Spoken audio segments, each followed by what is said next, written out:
Well, what's up YouTube? Mr. Ferguson back once again here in the hot and ridiculous and humid Central North Carolina. Thank you so much for joining me for yet another video here in my lawn where we have done a mow. Let me get out of the way and show you guys the mow that I did. Did do a mow on it the other night and sweat my butt off at 7:30 here in the summertime. The humidity has been out of this world, crazy hot.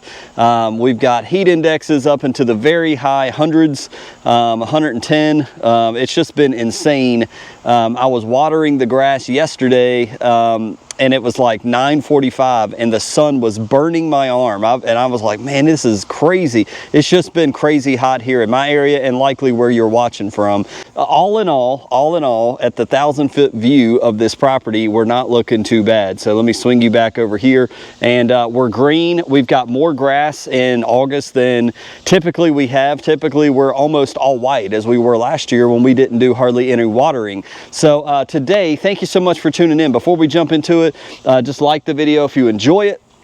We'd love to have you subscribe. We are dealing with cool season grass here in Central North Carolina. A lot of people have been saying, well, Mr. Ferguson, I see your grass is going brown and dormant and all this. What about your neighbors? They're looking good. Just do what they're doing. Well, I just want to address that. So basically, I am the only fescue yard in this entire neighborhood, besides Mr. Kevin, who's not so, he's in between what he wants to do.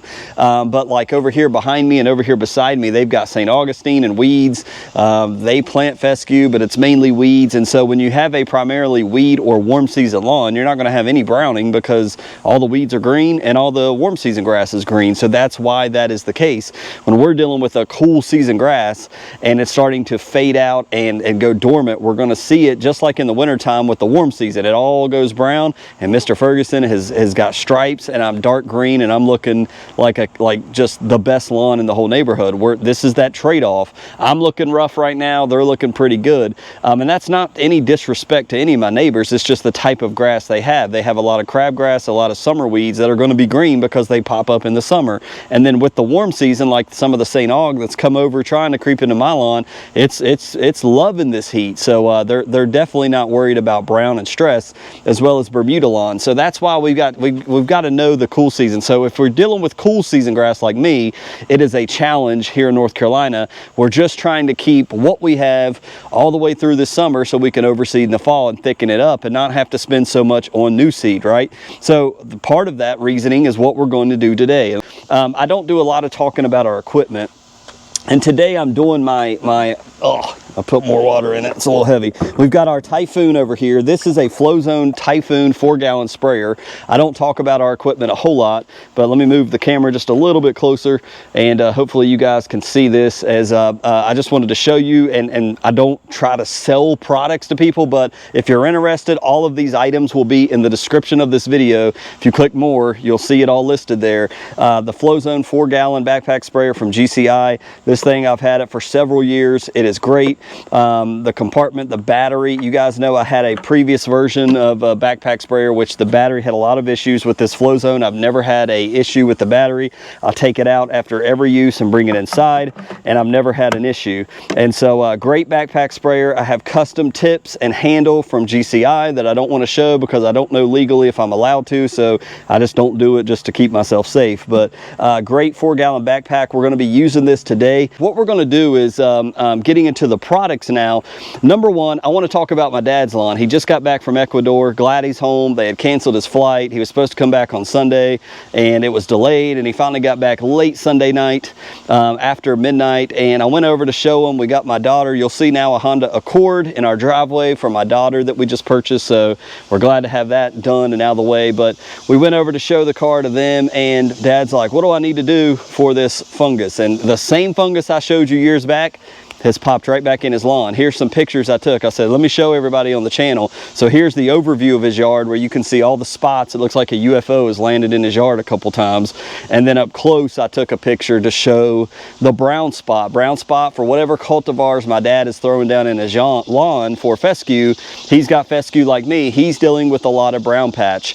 And so he's like, well, how much of this propiconazole do I need to use? And he's got my old Sprayer Plus 2-gallon sprayer. And I said, well, let's look it up. And we looked it up. what, 0.5 to 4 ounces per gallon of water. So he didn't have a ton left, so we mixed up a total of 4 ounces in 2 gallons, and he just went to spraying in the yard. And so I didn't film any of that, but he's dealing with fungus in the lawn, and it makes me wonder, because it's in my head. It's almost like when we plant our seed and we think, did I plant enough seed? Did I not plant enough seed? I'm starting to question whether some of this could be either just dormant grass, because it's been extremely hot even for North Carolina, or do I have mixed into the dormant grass some fungus going on myself and I'm neglecting to see it, or trying to tell myself it's not. And so for that reason, I'm going to be using propiconazole today. And I'm going to be doing this prior to our second spray. I'm going to mix this up and do a propiconazole fungicide spray just to ease my mind, because I have a gallon, and this is $82 for a entire gallon of propiconazole. $82. The Gunner is what I recommend. I will have this in the description below. My dad's like, well, I ain't got $82. I think the cheapest we saw, you got to be careful, because we found 32 ounces of propiconazole for $42. Then below that, we saw 16 ounces of propiconazole for $48. It was more for the 16 than the 32. It don't make sense. So make sure you're paying attention. I don't link anything that's outrageous in my videos, but I go with the gallon because I know I'm going to use it all.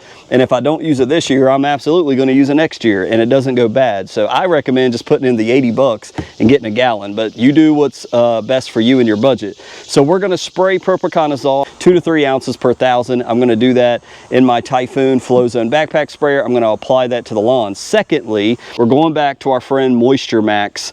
Because we are in this high heat area, I want to apply this immediately, because it does look like we're going to have some relief this weekend. We're going to get down into the low 80s, almost 79 degrees. That's incredible. So we're going to apply Moisture Max, but what I'm going to do is I'm going to mix this up in 4 gallon sprayer. I'm going to do 4 gallons of Moisture Max. I'm going to do half the front lawn, and I'm going to do half the backyard. We'll do 1 full backpack sprayer of Moisture Max here, which is a combination, for those that don't know,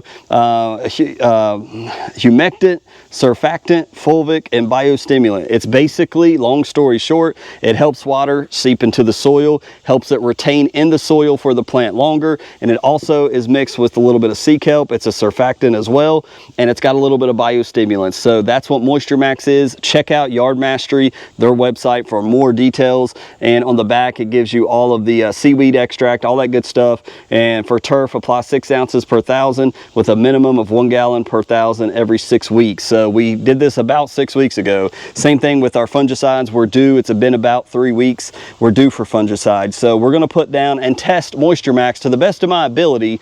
It's going to be difficult. We're talking about doing one side of the lawn versus another. One side may get more sun than the other. This is not a perfect test. This is not going to prove whether Moisture Max works or does not work. It's something for us to try out. So I'm going to do my best to show that there's things that are not going to be able, it's just for fun. This is not a proven test. This is for fun, entertainment only. So please don't be like, well, you're trying to disprove that. No, I'm not. We're just doing it for fun. We're going to spray half the yard and not and then we're going to look at what happens. That's it. So I am going to go ahead and spray it real fast, and I want to come back and I'm going to pick you guys up, and I want to walk around the lawn one last time and explain what we did, how we did it, how much we used. And so let me get to work. Let me get this work part knocked out, and we'll be right back.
All right, there you have it, ladies and gentlemen. So let's recap what we did today. Let's go with propiconazole, because that's what I did, exactly what I did first. Propiconazole, I did 2 ounces per 1,000. I did that all in one. I planned on doing that in 2 4-gallon tanks, but I did that in one fell swoop. So we did a 4-gallon tank, which was spread over 8,200 square feet, and I did 24 ounces. It was a little bit less than 4 ounces per 1,000, so right around 3, we'll say. I did that with one tank with my high spraying nozzles. I did that over the entire property. So we did everything, got propiconazole treatment. And let's also mention to new folks, the way I do my fungicides, I don't know how you do them, but when I think I have disease, we want it to set on the blade and cure the disease. When we don't think we have disease, we want to water it in for things like pythium and other things that may be in the soil. You want to water it in if you're doing it for preventative. If you're curing a fungicide, leave it on the blade. So clearly, when we go now into Moisture Max, we're watering over here. So this propiconazole on the right half of my lawn is going to get watered in. The propiconazole on the left side of my lawn will not be watered in. So let's start there. So we got a lot of tests coming up to determine some things. When we go to Moisture Max, but we did not apply Moisture Max to the entire lawn. We only did the right side of the lawn, meaning this side closest to the right. The entire front, side, and backyard got Moisture Max. I did also have just a little bit left in my tank when I got done, taking my time. As you should have seen in the footage, spraying all of this. I came over here to the upper half of the mailbox area, and I did finish my tank over here as I take you off the tripod here. So that's our test. It is not scientific. Again, I'm just seeing more and more die off, And again, I don't know if it's because of these extreme heat. It could very well be that, but it also be with all the rain we've had over time, it could be fungus as well. So we've applied some fungicides. I've done the best. I know I can sleep at night knowing I did the best I could, putting down fungicides as well as putting down a surfactant and something like Moisture Max. And besides watering, there's nothing else I can do besides pray for rain and pray for cooler temps. So you see how bad this section gets. This is a Moisture Max section and propiconazole, but you see how well back here behind the meter box that this looks. So can we catch up and make it look better? I don't know, but this is doing pretty well. Disease wise, die off wise, this strip is doing well. And if you remember in the very beginning of my channel, I killed all this off with Roundup. We had a Bermuda problem here, replanted, and I've never seen Bermuda over here since. Now, not saying you won't find a little piece of Bermuda here and there, but it has worked for several years. Hands crossed right here. Lord, please don't let it come back. As far as the front lawn, on that right side, it is just as nasty and dingy and brown as it is this side. And so we did propiconazole on this tree side over here, closer to the driveway. But over towards where we're watering in our Moisture Max right now. We'll see, does it make a difference or not, just on this little entertainment experiment. I did also, for my viewers out there, you know, obviously we did hydrate back in the day. I gave it a little squirt. I just took my nozzle and went and did a little squirt in here. I don't know, it may kill it. It may be too concentrated. I don't know, we'll find out what that's all about. And then swinging around back, I was trying to use this hose. I said, what am I doing? I don't necessarily need to water in the propiconazole. We're gonna let that sit. I'm gonna use the other water hose, so I got to put this back, so apologize for that. But you see just the brown and the dinginess, it's looking like a nasty summer lawn in fescue. It does not look good. This is all for entertainment purposes. If the worst case scenario happens and, you know, putting down Moisture Max plus propiconazole equals Roundup, and it's the worst thing and it kills all of our grass, it's okay. We can grow it back. We're going to be overseeding soon. It'll be fine. But the backyard is absolutely, without a shadow of a doubt, looking better than our front yard. And all I can say to that is we've done Spreader Elite back here. We've done Turf Type Tall Fescue, Cool Blue, but I've never done Spreader Elite in the front yard. I've really only done the backyard. So I don't know if it's the Spreader Elite or what it is about back here that's doing better. Maybe it's the added shade in the morning time. I'm not sure, but the backyard seems to be holding up better. So again, from about this point, and yeah, it was about right here with this pole of the play center over, all moisture max over here, none over here. What will we see? You know, this is, again, the land is different, the dirt is different, the grass is different, the types of grass could be different. What will this moisture max area do? Will it bring things back? Will it make it worse? We could be making it worse. I do not know. And again, on the side over here, all of this got it. This side looks pretty good, guys. It just, against the house, I may be seeing, as you see, all of this looks pretty good. There's no brown really, except for right here. And I believe this could be fungus, which I think I saw last year. And this looks a little suspicious, although it looks like higher marks, but it also could look like brown patch trying to come. I don't know. That's why I did propiconazole. So we are watering in this propiconazole, but it's been sitting for a while, so we will find out. So let me turn around. I got the little GoPro in my hand, but as we continue to water right here, I'm going to water this in. Again, remember, you want to water in moisture max. You don't want to let it set, but you can let it set for like 24 hours. Water it the next day if you need to, but I'm watering in the entire front lawn now. Then we'll do the side, then we'll do the back. So it is hot. I am tired. I'm already sweaty. It's humid out here. There's a little bit of coolness in the air, but I want to be in the AC. So we'll try out this experiment. We'll see what happens. But again, to just sum up real fast before we go, in the end, we're going to be overseeding. This is all for fun. This is to test some products. Do we want to try this? If we see that Moisture Max works, clearly we want to be on top of using it in the very beginning next year. So that's why we do tests like this, and to save money. If it's not working at all, save your money. Not worth it, you know. And so we want to be good spenders with our money, good stewards with the money God gives us. So God bless you guys. You guys take care. I'll see you in the comments. Check out the products in the description of this video. We'll see you next time.